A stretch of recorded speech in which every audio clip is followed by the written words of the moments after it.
এই হরিকথা কৃষ্ণ কথা শ্রবণ করতে হলে পরীক্ষিতের মতো শ্রোতা আর শুকদেবের মতো বক্তা না হলে এই হরিকথা কৃষ্ণ কথা আস্বাদন করে কোনো লাভ হয় না।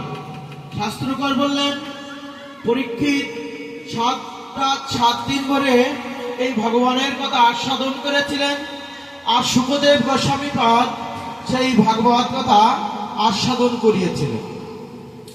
সেই পরীক্ষিত মহারাজ জন্ম হয়েছিলেন কিভাবে? পরীক্ষিত মহারাজের জন্ম হয়েছিলেন যখন ভগবান বেদব্যাস চিন্তা করলেন যে আমি 4খানা বেদ লিপিবদ্ধ করেছি, এই বেদগুলোই জগতে প্রচার করবার জন্য এমন একটা ভক্তের প্রয়োজন, কার মাধ্যমে আমি এই বেদটা প্রচার করব। তখন উনি তপস্যা করলেন। তপস্যা করে মনে মনে চিন্তা করলেন, ভগবানের কাছে বর প্রার্থনা করলেন, হে ভগবান, তুমি কৃপা করে আমাকে বর প্রদান করো, আমার এমন একটা পুত্র দান করো, সেই পুত্র এই জগতে 4খানা বেদ যাতে প্রচার করতে পারে। তখন ভগবান বেদব্যাস ভগবানের কাছে প্রার্থনা করবার পরে, আর এইদিকে পার্বতী মহাদেবের কাছে বলছেন যে তুমি সারা জীবন যোগ কথা আস্বাদন করিয়েছ জগতে, আজ কৃপা করে আমাকে একটু যোগ কথা আস্বাদন করাও। তখন পার্বতীর কথা শ্রবণ করে মহাদেব বলল, আমি এই যোগ কথা আস্বাদন করাবো, এই যোগ কথাটা যাতে আর অন্য কেউ না শুনতে পারে। তখন কি করলেন, এই যোগ কথাটা পার্বতীর কাছে বলছেন। তো ওইখানে যত প্রাণী ছিল, পাখি ছিল, সবাইকে তাড়িয়ে দিলেন। পার্বতীকে বসিয়ে বলছে, তুমি একটি করে শব্দ করবে, কারণ তুমি ঘুমায়ে পড়ছে কিনা আমি কি করে বুঝবো। তুমি যখন একটা শব্দ করবে, হু হু এমন ভাবে শব্দ করলে আমি বুঝতে পারবো যে আমার কথাটা তুমি আস্বাদন করছো। মহাদেব এই কথা বলে ওই যোগ কথাটা আস্বাদন করাতে লাগে।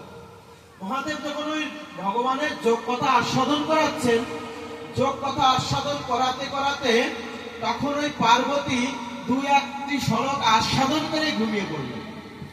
ঘুমিয়ে পড়ার পর ওই পাখির বাসায় একটি পাখির ডিম ছিল। তো ওই পাখির ডিমটা ওই ভগবানের যোগ কথা শ্রবণ করে ওই পাখির ডিমের ভিতর থেকে পাখির বাচ্চা তৈরি হয়ে গেল। তখন ওই বাচ্চাটা ওই কৃষ্ণ কথা শ্রবণ করে মহাদেবের মুখের অধামৃত যোগ কথা আস্বাদন করে ওই পাখিটা শব্দ করেছিল হু হু হু বলে। তখন মহাদেব চিন্তা করছে, পার্বতী বুঝি এই হরিকথা শ্রবণ করছে। এইভাবে যখন হরিকথা প্রায় শেষ, প্রাত হয়ে গেছেন, সকাল হয়েছেন, পার্বতী ঘুম থেকে উঠে বলছে, আমি তো সেই 2-1টি শ্লোক আস্বাদন করে ঘুমিয়ে পড়েছিলাম। বলে, তাহলে সারা রাত ভরে এই মহাযোগ কথাকে আস্বাদন করেছে, তুমি তো শব্দ করেছিলে। বলে, আমি তো ঘুমিয়ে পড়েছিলাম প্রভু। মহাদেব তপস্যা করলেন। তপস্যা করে মহাদেব দেখতে পায় যে একটি পাখির বাসায় একটি ডিম ছিল, সেই ডিম থেকে বাচ্চা তৈরি হয়ে এই বাচ্চাটি যোগ কথাটা আস্বাদন করে নিয়েছে। তখন বলে, এই বাচ্চা, এই পাখিটা যোগ কথা, এমন যোগ কথা আস্বাদন করেছে তার জগতের অকল্যাণ হতে পারে। তখন তিনি কি করলেন, ত্রিশূল দিয়ে বলল, ওই পাখিটাকে নিধন করে এসো। তখন অরুণী দেবী হচ্ছে ব্যাসদেব, ভগবান বেদব্যাসের স্ত্রী, নাম ছিলেন অরুণী দেবী। তা ভগবান বেদব্যাসের স্ত্রী অরুণী দেবী যখন গঙ্গা স্নান করে, মায়েরা দেখবেন গঙ্গা স্নানের পরে চুলটা ভেজা থাকে, কেশটা ভেজা থাকে, তারা কি করে, কোনো গামছা বা কোনো ইট দিয়ে ওই কেশটাকে নাড়তে থাকে, মানে জলটা পড়ে দেওয়ার জন্য। ভগবান বেদব্যাসের স্ত্রীও ঠিক এমন ভাবে চুলটা শুকানোর জন্য উনি ওই গামছা দিয়ে জলটাকে শুকাচ্ছেন। এইভাবে শুকাতে শুকাতে ওনার মুখটা হা হয়ে গেছে। ওই পাখিটা ওই বদন থেকে ওনার গর্ভে প্রবেশ করলেন। তখন ত্রিশূল, মহাদেবের ত্রিশূল এসে হাজির, এসে বলছেন, প্রভু আমার আজ্ঞা দিয়েছেন ওনার বধ করবার জন্য, ওই পাখিটাকে বধ করবার জন্য। তখন অরুণী দেবী বলল, যে ব্যক্তি আমার আশ্রয় প্রাপ্ত হয়েছে তাকে কোনো মতেই বধ করা যাবে না। অরুণী দেবীর কথা মতো বললো তুমি মহাদেবের ত্রিশূলকে অবজ্ঞা করলে, বলে যাও গে তুমি যেয়ে মহাদেবের কাছে বলো। ত্রিশূল ফিরে গেলেন।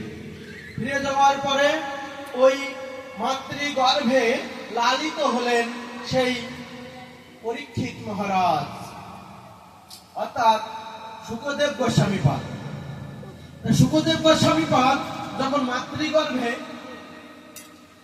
16 বছর মাতৃগর্ভে, আমার মায়েরা মাত্র 10 মাস 10 দিন সন্তানকে লালন পালন করতে তাদের কত কষ্ট হয়।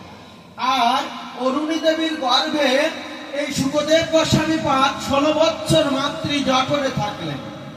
বেদব্যাস, ভগবান বেদব্যাসকে ডেকে বলছে, দেখো তোমার স্ত্রী, তোমার পুত্র যদি বিয়োগ না হয়, জন্ম না নেয়, তাহলে আমার মৃত্যু ঘটে যাবে, আমি আর সহ্য করতে পারছি না। তখন ভগবান বেদব্যাস ভগবানের কাছে প্রার্থনা করলেন। প্রার্থনা করে বললেন, হে প্রভু, তুমি কৃপা করে করুণা করে তুমি এখনই ওই সন্তানকে জন্মগ্রহণ করতে বলো। তখন ভগবান ব্রাহ্মণের রূপ ধারণ করে ভিক্ষার ফল নিয়ে ভগবান কি করলেন, ওই অরুণী দেবী মায়ের কাছে গেলেন। ভিক্ষাং দেহি ভিক্ষাং দেহি ভিক্ষাং দেহি বলে যখন ভিক্ষা গ্রহণের জন্য গিয়েছে, শাস্ত্র বললেন কোন ভিখারি, কোন বৈষ্ণব যদি কারুর দুয়ারে গিয়ে ভিক্ষা গ্রহণ করবার জন্য যায়, যদি তার ভিক্ষা না দেয়, তার সংসারের সমস্ত মঙ্গল সেই বৈষ্ণবের সঙ্গে চলে যায়।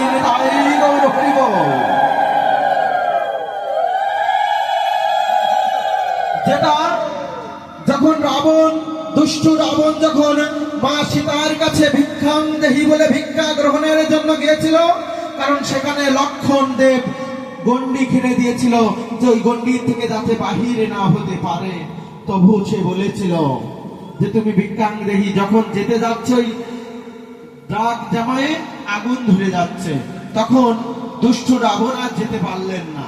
তখন বারবারই বলছেন যে তুমি ভিক্ষা দিয়ে যাও, বলছে না আমি ভিক্ষা দিতে পারি না, আমার এই গন্ডি জামাই ওপারে যেতে নিষেধ করেছেন আমার ভাই লক্ষ্য। বলো ভিক্ষা দেবে না, ঠিক আছে আমি ভিক্ষা গ্রহণ করব না, আমি ফিরে যাচ্ছি।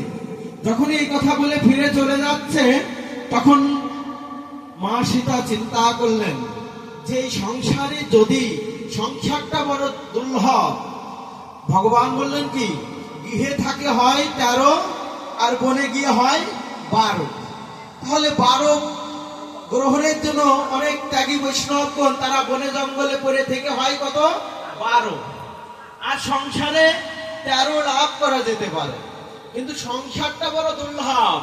ছাড়ো অনাচার, করো কৃষ্ণের সংসার। অনাচারকে ত্যাগ করতে বললেন। সংসারে যত কুটিনাটি অংশ যা কিছু আছে এগুলোকে পরিহার করো, কৃষ্ণের সংসার করো।